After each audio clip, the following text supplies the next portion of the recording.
Subscribe कीजिए मेरे YouTube channel को और इसी तरह की वीडियोस पाने के लिए बेल आइकन पर क्लिक करना ना भूलिए। प्रिय छात्र छात्राओं, आज हम लेंस की क्षमता ज्ञात करना सीखेंगे। यहाँ पर प्रश्न है, उस लेंस की फोकस दूरी ज्ञात कीजिए जिसकी क्षमता दी हुई है। यहाँ पर क्षमता दिया हुआ है और फोकस दूरी ज्ञात करना है। लेंस की क्षमता और फोकस दूरी में क्या संबंध है, इसी के बारे में आज हम जानेंगे।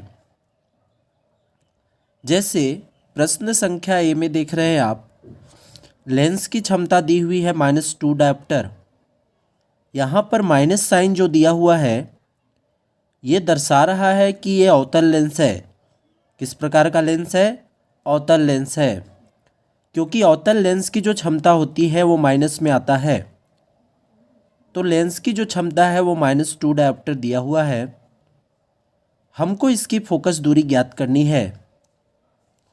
चूँकि P बराबर 1/f होता है, अर्थात f बराबर 1/p होगा। मतलब फोकस दूरी और पावर ऑफ लेंस अर्थात लेंस की क्षमता एक दूसरे के व्युत्क्रमानुपाती होती है। तो f बराबर 1/p, p का वैल्यू जो है -2 डायोप्टर दिया हुआ है,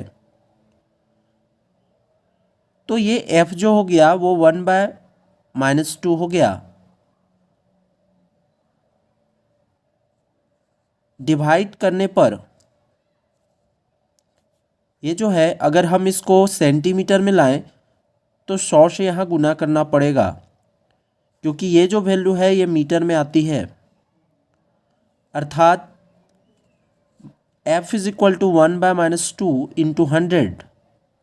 सेंटीमीटर में चेंज करेंगे तो 100 से मल्टीप्लाई हो जाएगा। ये 2 से काटने के बाद फोकस दूरी जो है, लेंस की फोकस दूरी जो है ये -50 सेंटीमीटर आ रहा है। लेंस अवतल है, क्योंकि अवतल लेंस की फोकस दूरी ही माइनस में ली जाती है।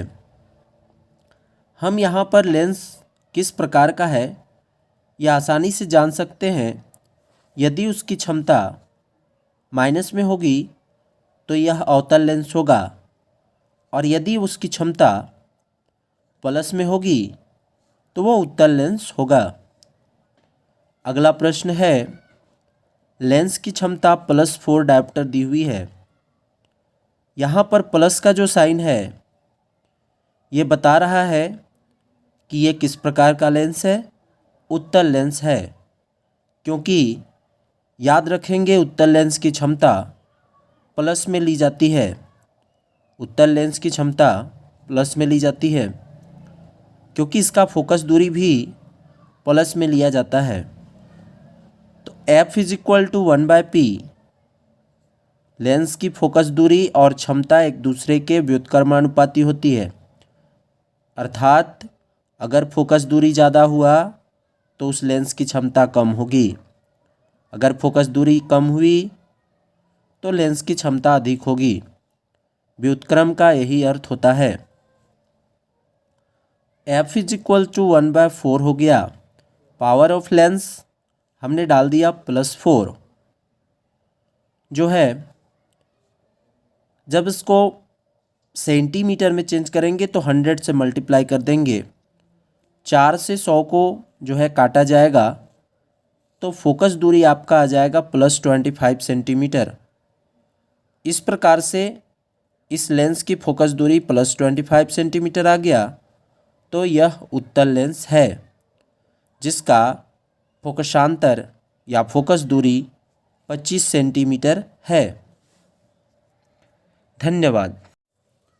उस पदार्थ का नाम बताइए जो क्लोरीन से अभिक्रिया करके विरंजन चूर्ण बनाता है। तो वो पदार्थ जो क्लोरीन से अभिक्रिया करके ब्लीचिंग पाउडर अर्थात विरंजन चूर्ण बनाता है वो है कैल्शियम हाइड्रोक्साइड CaOH2। याद रखेंगे, यही जो है क्लोरीन से अभिक्रिया करता है और विरंजन चूर्ण बनाता है। अगला प्रश्न है, लोहे को जंग से बचाने के 2 तरीके बताइए। ये बहुत ही महत्वपूर्ण प्रश्न है। लोहे को जंग से बचाने के 2 तरीके बताइए। पहला है ग्रीस या पेंट लगाकर, दूसरा है उसका मिश्र धातु बनाकर।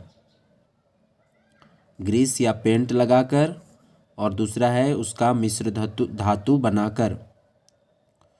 अगला प्रश्न है सोडियम को केरोसिन में डुबोकर क्यों रखा जाता है। तो सोडियम को केरोसिन में डुबोकर रखा जाता है क्योंकि यह बहुत ही क्रियाशील है।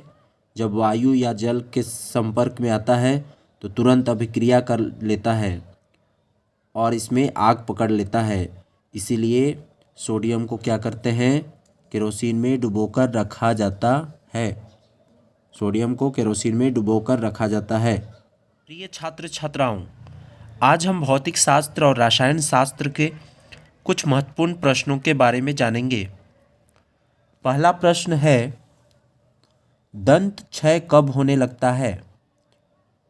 तो दंत क्षय जो है जब पीएच मान 5.5 से कम होगा, दांत का पीएच मान 5.5 से कम होगा तो दांत में अम्लता बढ़ेगी और तब दंत क्षय होना प्रारंभ हो जाएगा। अगला प्रश्न है अम्लीय वर्षा का पीएच मान कितना होता है। तो याद रखेंगे अम्लीय वर्षा का पीएच मान 5.6 से कम होता है। अम्लीय वर्षा का पीएच मान अर्थात हाइड्रोजन आयन की सांद्रता 5.6 से कम होती है। अगला प्रश्न है लिटमस किस पौधे से निकाला जाता है। लिटमस किस पौधे से निकाला जाता है।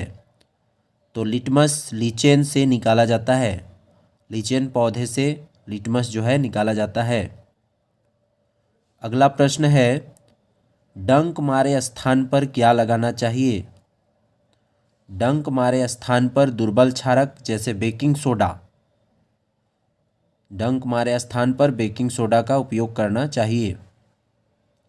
अगला प्रश्न है खाद्य पदार्थों के डिब्बे पर जिंक के बजाय टीन का लेप क्यों होता है। तो टीन की अपेक्षा जिंक अधिक क्रियाशील है। प्रश्न को समझिए, खाद्य पदार्थों के डिब्बे पर जिंक के बजाय टीन का लेप होता है। क्यों? क्योंकि जिंक जो है वो अधिक अभिक्रियाशील है, इसलिए इसका लेप नहीं लगा सकते। इसीलिए टीन का जो है लेप लगाया जाता है। शुद्ध सोना कितना कैरेट का होता है। शुद्ध सोना 24 कैरेट का होता है। शुद्ध सोना 24 कैरेट का होता है, याद रखेंगे। अगला प्रश्न है किस सोडियम यौगिक का उपयोग कठोर जल को मृदु बनाने में किया जाता है। तो कठोर जल को मृदु बनाने में सोडियम कार्बोनेट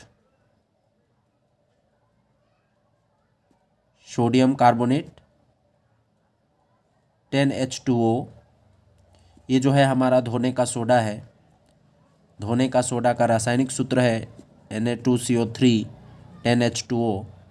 यही जो है कठोर जल को क्या बना देता है, मृदु बना देता है, और जिसके कारण झाग उत्पन्न होता है।